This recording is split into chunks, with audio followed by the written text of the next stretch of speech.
So let's begin to show you how to make a brim if the brim is just a straight knit stitch.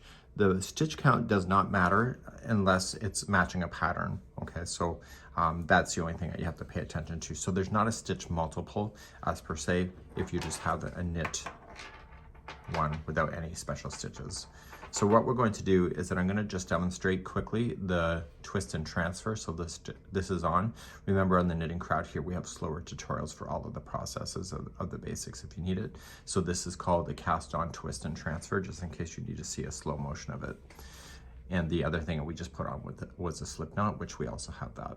So you're going to just wrap the back needle and you're just going to pull down, pull up, and then just come up underneath and push it on. So now you have 2 stitches.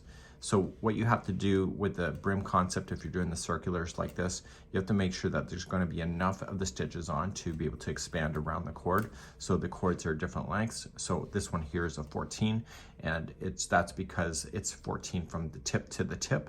That's because these are nice and short versus other brands out there where the needles are much longer before the cord. So cast on the number that you need and then meet me back here in a moment. So I've now just cast it on. So you have to be able to get around the cord and back to the other side. So just kind of flip it up here and just kind of slide it. The first round is always tight and the next rounds will loosen off. So you got to make sure that at least the first round can get around. So as you're working through this project, what happens is that the one needle goes over to the other and then it follows back around and comes back here. So if the pattern says to do 96 stitches, for example, as the cast on, I want you to do 1 extra one. You have to trust me here and add an extra stitch if it says to do a certain number. So if it's 80, do 81.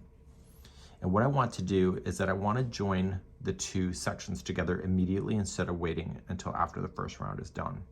So what I want to do is slip stitch purlwise. So just point this to this one right here and just slide it off with your finger and onto this needle. So now it's just back over on this side. And you're going to want to pull tight, so just use your yarn, pull tight here. And now I want to take this one right here and go up over top of the tip, over top of this one. It's like you're casting off. So just going underneath. This takes practice, and then just kind of moving it up and just getting it over the tip and leaving the other one on. Okay, this is worth the hassle. And then once this is done, you are going to just slide it over. Use your yarn, pull tight, and also pull tight on the end piece as well.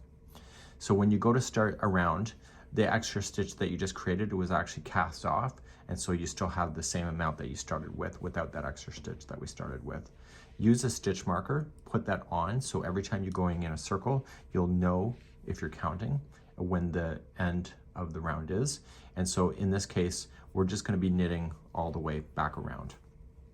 So as you pick up, you're going to slide and then continue to knit.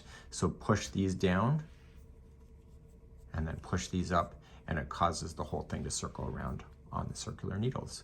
I'll see you at the end of the first round just to verify that we want to get ourselves started, because that's important as well. And then you can do the rest in order to get to yourself to be ready for the pattern.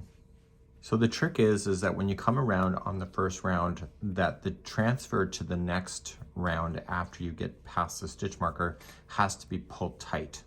And it's the only time you really have to do that, because we're just starting off your project. Okay, except for the double points if you have that in the future. Okay, so we're gonna get here. This is the last stitch before the stitch marker. So you're gonna go on in, get it moved over. So then the stitch marker is next. Just move it on over, just transfer it. It's just sitting there. And then when you do the first 2 stitches, just wrap and just use your finger once it's off and pull tight. So just kind of pushing up with some pressure, and then do the next one also. So the secret is the second one should be the final pull, and then you can't pull it any more tighter at the join. And because it's this round, that's really critically important. So now you can just go around and around and around until you get to the size that you need as per the pattern or the video instruction, and you will have all of this done. And so this is where I'm going to leave you. So this is a generic tutorial on how to do the brims if you were just doing a straight knit stitch around.